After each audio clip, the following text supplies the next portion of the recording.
Imagine you grew up as one of 7 children where money was always tight, but your mother made sure you never felt poor. She stretched every dollar. She passed clothes down the line. And she still took you on picnics to other cities and celebrated your birthdays with cake. You probably heard yourself asking at some point or another, what is my money actually for?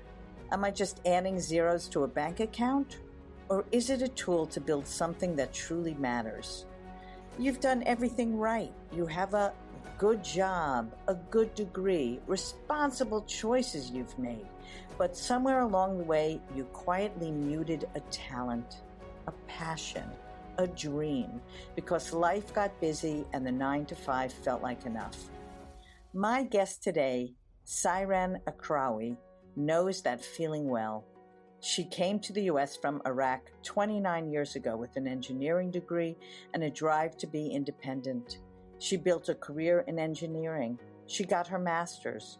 She was deep in her doctoral program until one speaking opportunity changed everything and she discovered the world of coaching. Today, she's a certified business strategist who helps professional women in midlife stop muting their hidden talents and start building the business they were always meant to build. She still kept her engineering job, and she'll tell you exactly why.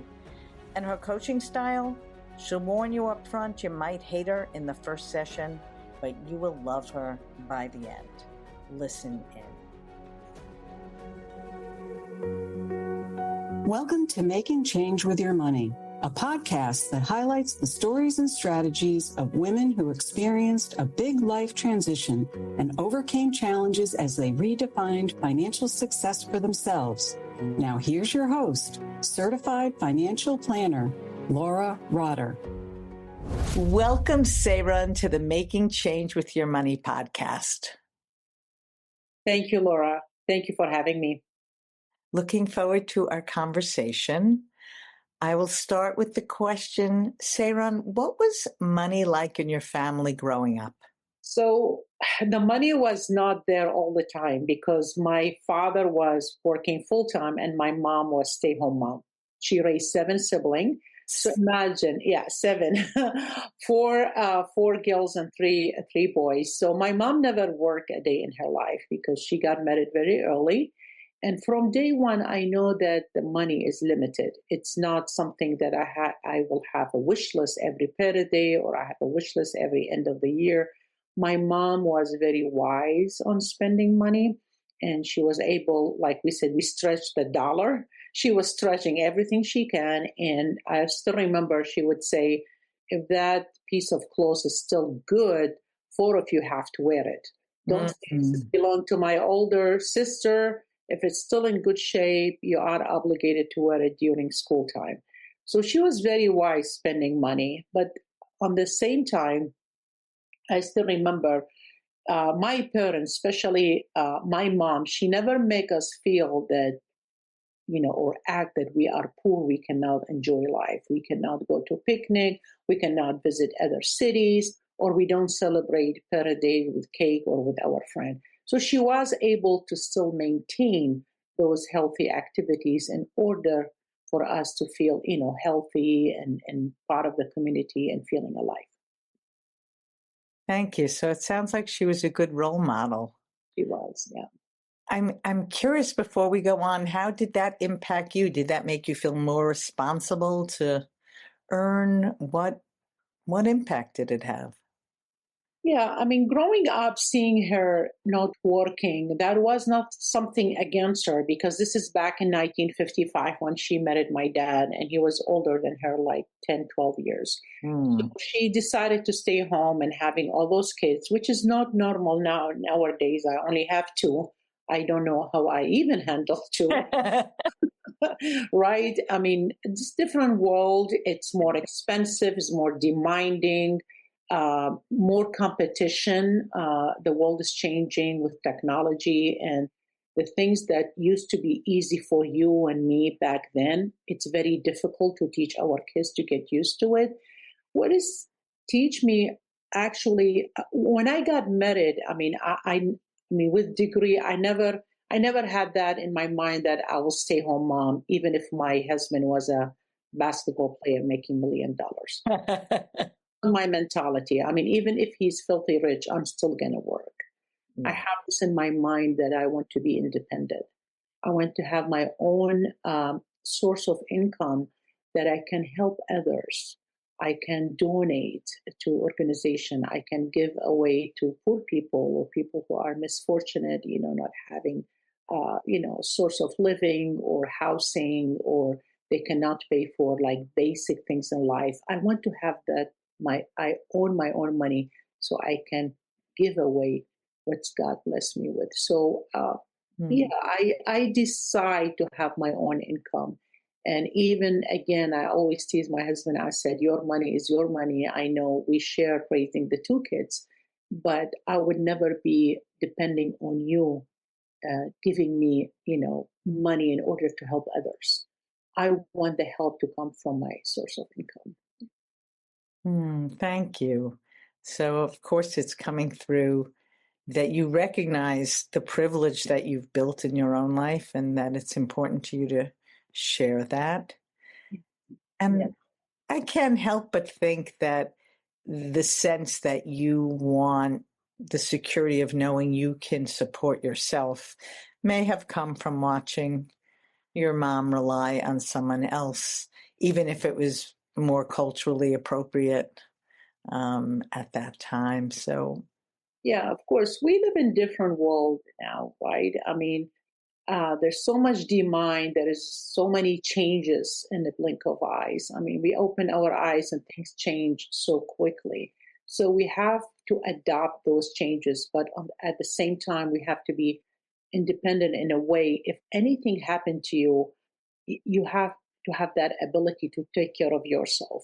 I don't want to be those kind of, mother or women thinking that, oh, because I raised my son so well and I pay for his classes or his college, him and his sister, my daughter, are obligated to take care of me. There is no such things.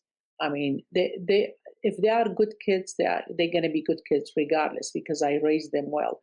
But I should not put that pressure on them to give me money or pay for my housing or pay for my food or pay for my medicine. This is why I decided, even when I start a business, that I'm keeping my day job because I knew that the day job will pay the big bills and my business will be something that will become my job when I retire from technology. So yeah, it's very important to have your own source of income. yes. And clearly, education was also very important. Was that true about you and your siblings, or Yeah. were Yeah. you unique? Yeah, I always say that. Like, my mom was a stay-home mom, but I think she had, uh, in my opinion, she earns 7 PhD degree because she raised 7 great children. All my sibling, brother and sister, they have good jobs, good degree, they establish very good family. They have their own, source of income. They help others. So that doesn't mean when my mom was not an employee herself or she didn't go to college that she failed to raise good kids. And that's all go to the way how you've been raised, the principle, the core value.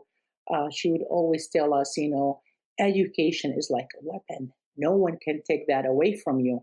And I never understood. I mean, why she's saying that. And I realized later on when I finished my college that when you earn education, when you earn self-development, certification, anything that improve you as a human being, those asset is yours.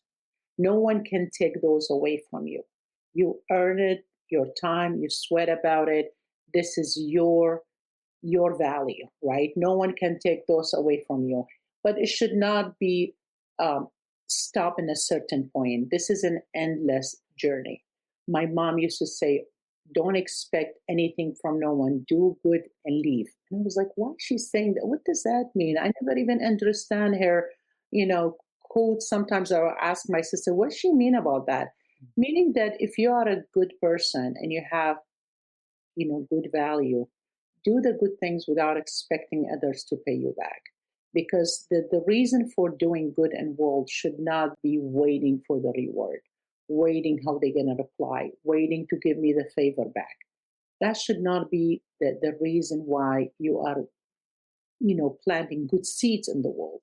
It should be from the source of belonging and being part of the community and say, if God bless me with the money, if God bless me with the source of income, I should not have all the money for myself, right? And as you know, you are money expert, let's say money coach, money expert. We get scared when we talk about money because we think if we spend it for things that does not belong to us, we are wasting it. And that's not true because if I give the $100 for a single mom who are struggling to raise her two kids, that's not wasting. That's going to come back to me triple 10 times because I helped her on a time that's really, really, really important to her for raising her kids. So money scare us. Talking about money always scare people. Oh my God, I don't have money, I'm poor. You are poor if you don't know how to use that money wisely.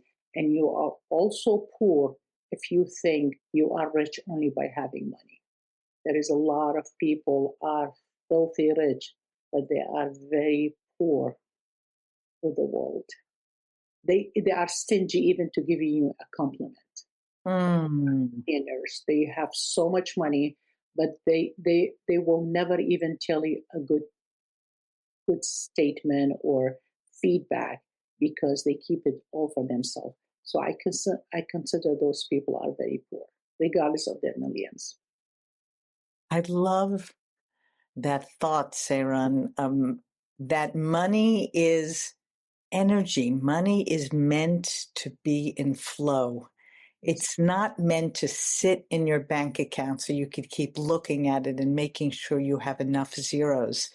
It is a medium of exchange that is meant to be shared with others in the world. And that is what creates growth and, what contributes to community. So I love your thoughts. Totally. It's the tools to use wisely.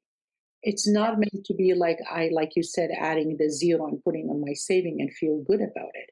Because if my intention and my goal, working in my day job and having a side business just to add more zero, I turn around, I become 80 and I lost all the time that enjoying the process because my intention was just adding zero and making it a big amount of money in their bank account. But have I enjoyed? Have I enjoyed doing that money? If the answer is no, that's mean I was not successful to put that money in a place. It didn't go like you said, flow. It didn't make an impact. It didn't change somebody's life. And again, people get scared from talking about money because they think that, okay, I'm failing because I didn't make certain amount that I planned when I opened the business. And I know that from being a business coach, when I talk with the women, they telling me, oh, I fell in my business because I have not made a lot of money the first 3 months or the first 6 months. Well, maybe that niche was not aligned for you. That's not meant to be your niche. Maybe you need to pivot. Maybe you need to change. The money it should not be the let's say the scale that's determined if you are successful or not, because you might made a lot of impact and changes without even making the money, without you even feeling it. After 6 months, people see you in a speaking event, they see you in other event. They said, "Oh my God, in your podcast, you helped me a lot in your coaching, in pro bono, or when you did, giving back to community, you were a source of help." Even though that they didn't pay you, but you make a difference, you make a change. So that's worth to me. It's worth millions, especially when I do it. When I do it to, let's say, the student at the university, when I coach a veteran and stand beside them, when they come back after a couple of months telling me the amount of the impact and the change I made in their life, that's worth millions. Beautiful. So, Sairan, this is a podcast for women who are in a life transition, and you've started to talk about it. But can you please share how you work with women who are going through a big change, perhaps a career change, perhaps thinking, as you do, of going out working on their own? Tell us about what you do, how you came to be doing this as an engineer, and some of your work. Yeah, so I'm still in engineering field. I'm still working full time as an engineer. I graduated many years ago, so I thought that just being an engineer, solving complex equation and making good money, that's called success. Until I finished my master's degree in 2017, and I was all pumped up. I was like, "Yay!" So I'm smart. I'm good in math. I made a mistake, and I decided to pursue my doctoral. And while I was in my first semester doing my doctoral in engineering, I had an opportunity to speak with a group of younger engineers at the same university. And the head of the women engineering department called me and she said, "Thank you very much for giving us away. That's an hour and a half. All the girls loved you. You happen to be a coach." And I was like, what do you mean a coach? She said, "Are you a coach? Or I know you mentor at work, but are you a coach?" And in my mind, being an engineer, I thought coach is just for athlete, right? I mean, you're a coach athlete, because I used to be a swimming coach in Iraq, and I coached teenage, then I coach adult swimming. So she said, no, I'm talking about business and life coach. I said, what is this? I never hear about it. She made me curious, and I end up searching the International Coaching Federation, ICF. I fall in love with their mission, and I study the exam and the training, and I become a certified coach ACC with them. And I never complete my doctoral because the pivot came me asking myself, with all respect to all engineers in the world, that yes, you are good at math, you're making money, you are a successful engineer, but if you see and feel inside, yourself, for sure, you have the belief that you have something else that you can give, another impact, another change that you can make in the world. It's okay not to finish your doctoral. Do what's really matter. Do what's have more meaning to you. So when the answer was yes to me, and I was like, I love this. I'm going to do mentoring and coaching, and I never complete my doctoral. And that's what's happened. I started a business. First, I had a different niche. I used to be transition expert. I was helping women who moved to United States and have an engineering degree, who they were seeking the American dream, because they were just like me when I moved 29 years ago, thinking by having engineering degree, it's enough. The road is paved, people are welcoming you, there is validation, you're going to land the best job, you're going to land the best company. And that's not the reality, because you have to really work hard in order to get what you want. So I did that for 4 or 5 years. Then my mentor asked me if I am ready to change my niche. And I was, I had the courage enough to tell him. I said, "What do you mean?" He said, "Why you don't become a business, strategist and helping others to find their niche or their niche in their business?" And I loved it. And I think it was, September 2023, I changed my platform. So I become a business strategist. Now I help women to navigate, especially professional women in their midlife. I'm in midlife, so I know how become a scary phase of your life, saying, "Oh, I hit my 50, I am old." The society calling me old. The belief that I have in, for a long time, that 50 is old, then it's late to change, then it's late to pivot, then it's late to start a side business. All these beliefs are outdated. They are expired, because we have those beliefs for a long time. And now, as you know, Laura, we live in a different world. We should not keep the same belief we have in the 60 and 70 with the ageism and women should stay home, raising kids, cook the meal. That's all. Women leaders are making huge difference in the world now. They are making big impact, and you should be one of those women leaders. I'm curious, Sairan, what your mentor saw in you to suggest a change in niche. Yeah, I asked him. Niche. Yeah, actually, I asked him that question. I said, I'm doing well with the transition expert, and why you want me to because business strategist is very competitive, and I'm competing with people who's been doing business, coaching for 25 years. He said, because I see more in you. I see that you can add more. You limited yourself with international women who moved to the United States, but I can see you can use your strategy and your engineering mindset in order to be a business strategist. You are very precise, you are very organized, which I am. One of my, I'll say, strength, it's I'm very organized and I'm very thorough. Like even when I look at a plan, and if I just glance over, I can find a mistake in the design, like in no time. Maybe that's come with aging too, with doing it. Yes. So when I did the business strategist, I knew that I'm heading a difficult platform, that I'm competing with men and women who's been doing this for a long time. But again, the competition should not be with others.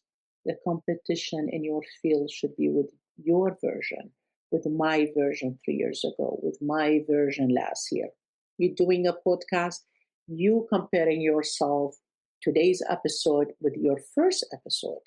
And when you see the progress, when you see the how you thrive through those many episodes you have done, that's a success. You're not comparing yourself with someone who done podcasts for 40 years. Right. You haven't done it for 40 years, but you're comparing your version, your previous version. And if you see it is getting better, that's mean a success. Thank you. And I'm curious now from your point of view, not so much from your mentor, or what do you enjoy about working with this newer population versus the population you worked for before?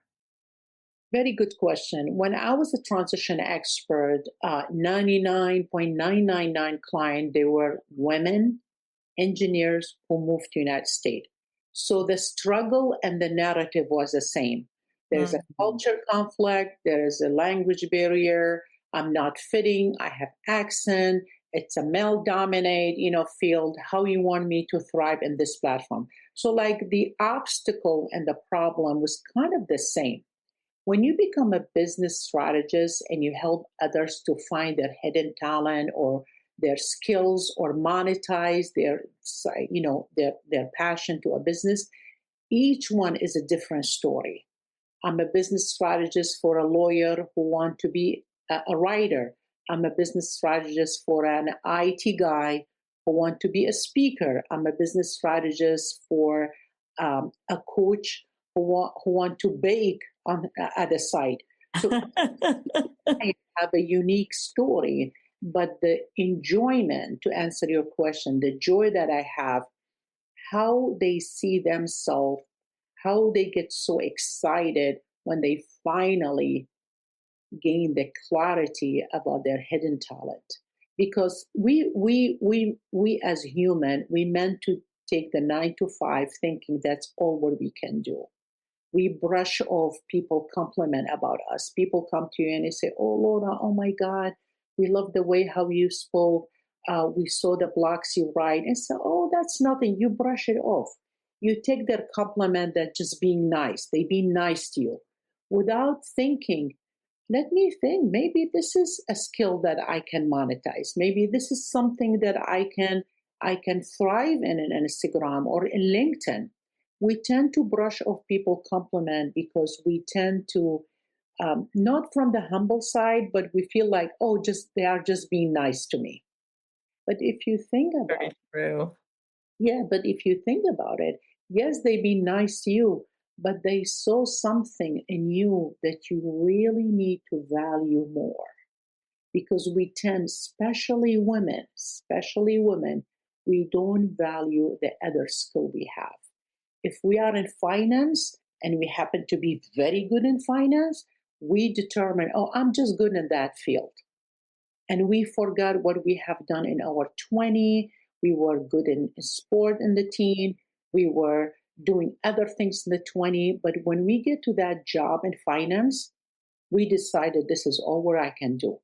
But if you really, really sit down and you think deeply about other things that you can do, you will find that you have a lot of hidden talent and hidden gem that you have not bring it to surface yet. So beautifully said.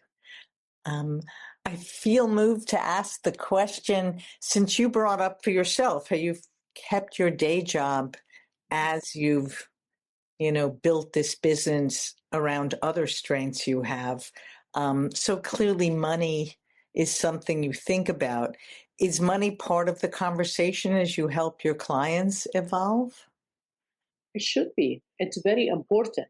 I cannot come and make my clients dream on the sky and you are an IT, quit your job and start writing a book. That's not logic, Laura, because I will not be paying their bills. They have, elderly parents, in-laws, they have kids in college. You cannot suggest that as a coach, telling them, oh, you are an IT, you make good money, but you want to be a writer or speaker, just quit your day job. Money is important. Again, if anyone come to you and telling you, oh, money is accessory, is not. I need money to pay the mortgage. I need money to pay the car payment. I need money in order to start the business. It's not everything, but it's an important tool. So I tell my client, it's the same with me. I'm still enjoying engineering. I'm not dreaming saying, oh, I'm very good in speaking and coaching. Let me just quit my engineering. That's not logic. You have to really think about then who's going to pay the bills. Yes. At the end of the day, I am dreaming. I am loving the podcast. I'm loving writing book. But at the end of the day, those bills keep coming. Right? Who's going to pay those bills? And I remember there was a book, I forgot the author. She's female. I think magic, something around that. I don't want to quote it wrong. She said something about her passion. I mean, I think she was a waitress. She was doing like 2-3 jobs in order to make a living. She was living in one bedroom apartment in New York. And she was telling her story in the book saying she loved to write. She always loved to write and she was very talented. When her books started making millions, then she quit the job. She didn't quit her job while she was writing her first book because she was still, finding her way to be a good writer. So Yeah. same thing with my client. I telling them, yes, start your side business. I'm your business strategist, but I will never ask you to leave your day job. When your side business, if you become a speaker, if you become a writer, if you become whatever profession or passion you have, if those side business will create a big income to you, you're gonna quit without telling me. Your 9 to 5, and that's my goal with my client. I just want them not to put their hidden talent into sleep again because they already muted it when they start a family and they graduate from college thinking that's the only thing they can do, the 9 to 5. They already muted that hidden talent a couple of times. When they hit their midlife, I tell them stop muting it. Don't brush it off. It's there. It's just sleep, right? Bring it, celebrate it, and share it with the world. So I think you were quoting Elizabeth Gilbert, who wrote a book, Big Yes. Magic. Yes, And Elizabeth. Yes, yes. She wrote several books before her big break, Yes. Eat, Pray, Love. Yes, Elizabeth. Yeah, Elizabeth Gilbert. Yes, exactly. I Great. forgot her name. Yes, her book's wonderful. Yeah, and that's what she talked about. Yeah. Yeah. So please share how you work with coaching clients. And I'm thinking, I know that in general, coaches try to bring out what you have inside and what your solutions are rather than dictating. And is that the way you work? And how do you help people discover their inner passions and move towards them? Yes. So when we took the training, per ICF, competence and ethic and all the practices, they telling us always remember, you are a coach.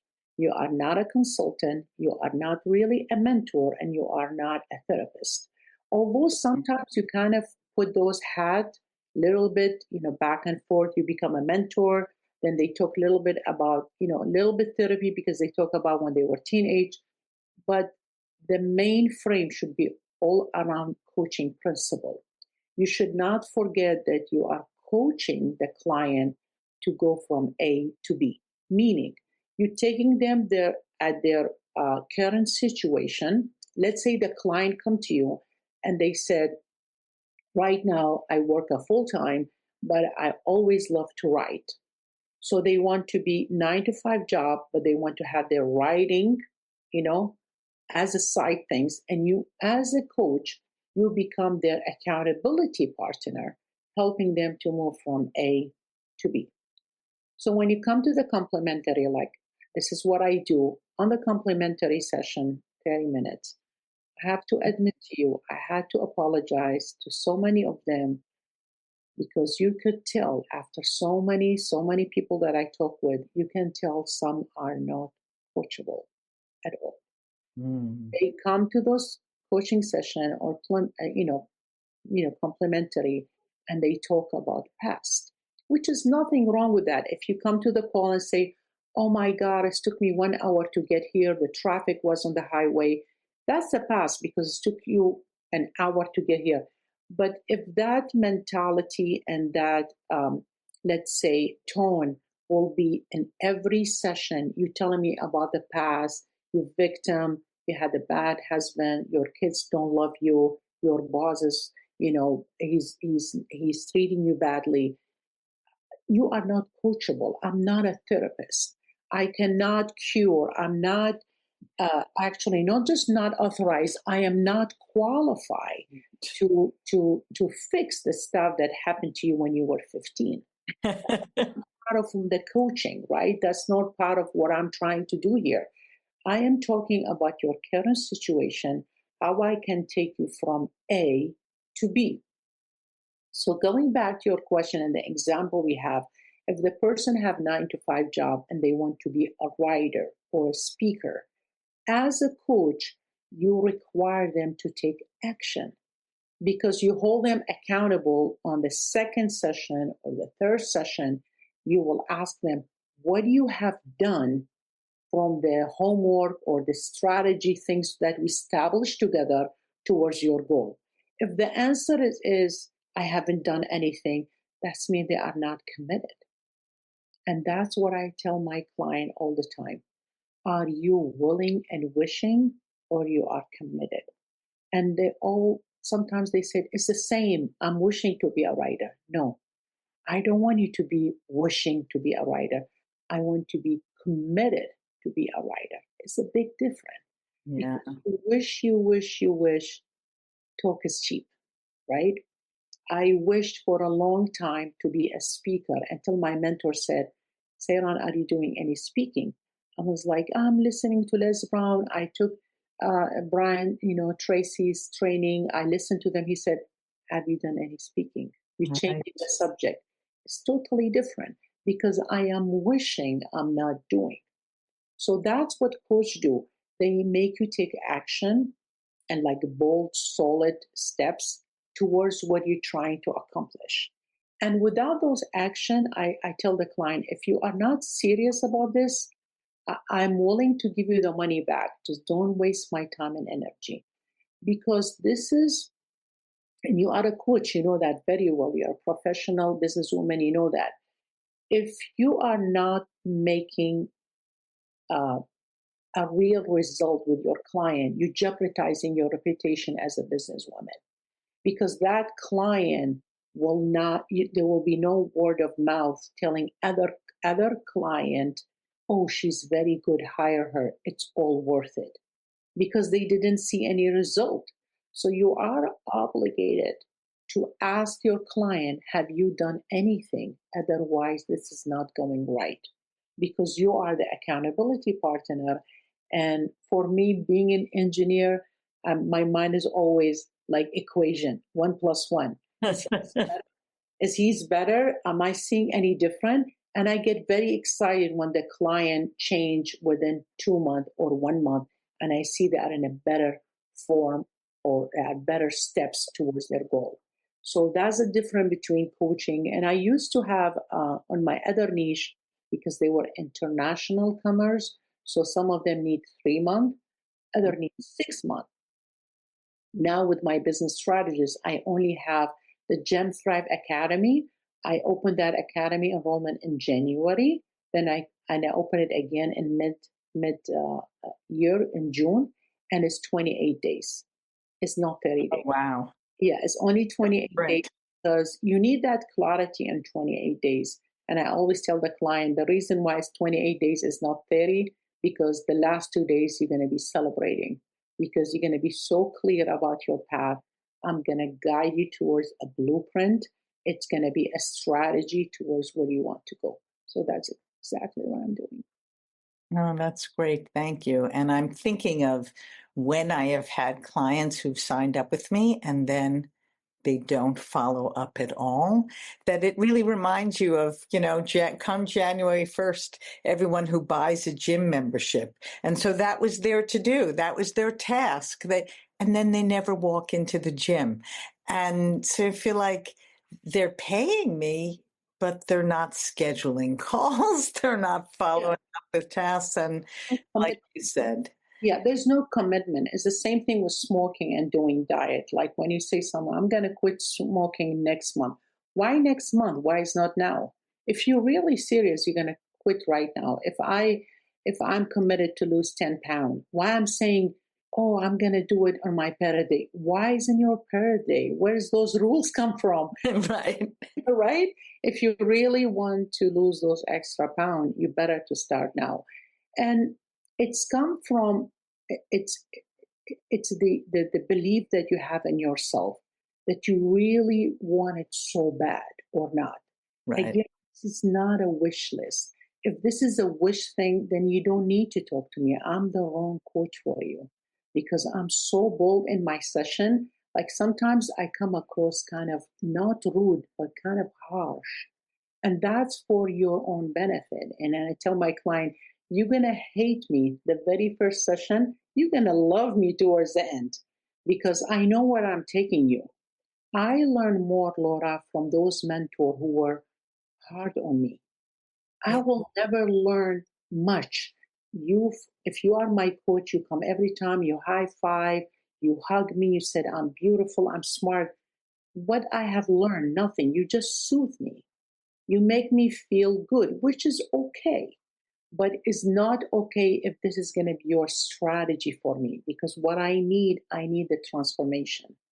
I don't need a coach who make me feel good. I can look at the mirror. I can tell what he's seeing on the appearance. I want you to challenge me as a coach to bring the best out of me in order to take me from A to B. For those coaches who challenge are the best coaches. Yeah. Yes, because you have expectations of the people you work with. You respect them enough to have expectations and to not waste their time and money. Totally. Yeah, totally. So, Sairan, you addressed this a bit at the beginning, but we're getting to the end of our conversation. I always like to ask, how has your definition of success shifted and perhaps even your definition of financial success? Good question. I think I have it in my Instagram many times. I posted, I like to write short code and I love writing. This is one of my hidden gem, I guess, gem that I want to continue doing it. Success to me is never change, Laura. The definition of success, it's the relentless energy to progress. If you have energy to keep going, that's a success. It's the energy. You are not successful if you have a lot of money in the bank. It's good. I love money. Everybody loves money. But that's not success only. Success is progressing in many ways. You might have the money, but you lost your soul. You might have the money, but you lost part of your family. You are not enjoying time with the partner and the kids, but you have a lot of money. That's not a complete joy. You got the zero, but you are not feeling as a human, you are part of that family because you are not spending time with them. So success to me, it's the progress as a human being, not your LinkedIn page, not your bank account, not the certification, not your title, not your Instagram page showing that you have the most expensive brand clothes, but you are broken inside. That's not a success. Success is finding a joy in small things, having a cup of coffee with your friend, with your partner. That's a success because you make the best out of your day. It's not that you make a dramatic, a contract win for $10,000, but you are totally broken and depressed inside. Which kind of success if I'm making money and I'm on pills, right, for depression? Is that a success? That's not a success. When it's come to financial success, it's again is a progress part. If I look at the quality of my living, I used to be in one bedroom apartment when I married my husband. We didn't have any money. I remember the very first job I got, it was $7. Oh, wow. $25. It was back in 1998. And I was so happy when they promoted me and they gave me $12. Actually, threw a party. Me and my husband were like, $12, right? Success is that $12 doesn't apply now because the world changed, right? I'm not going to get excited if my salary increased $4 every year, right? If I stayed in the one bedroom apartment, with all respect to the people who cannot afford a single house. Success is that I improve, I make the transformation from someone who was not brave to start a business, only work 9 to 5, now dare to have a side business beside the job. That's a success. So financial success might not be a lot of money in your banking account, but is the quality of your living is better. You are able to go to vacation. You are able to go and see your sister in Europe. You are able to donate money. You are able to help someone at the grocery who are fortunate to pay the bills, and that's a success. That's a financial success. So not necessarily the financial success will apply to you, but if that's going to make you a more effective human being, helping others, that's a financial success. Yes, and like you said earlier, and I hear you saying it again, it's not about comparison to others or having a number that you've achieved or are hoping to achieve. It's continuous improvement and change in your life towards what brings you fulfillment, what gives you a sense of purpose. Totally. Yes, 100%. 100%. It's the meaning. I mean, it's the, I think it was Pablo Picasso. I don't want to quote him wrong. He said, the meaning of the meaning of life is to find your gift. The purpose is to give it away.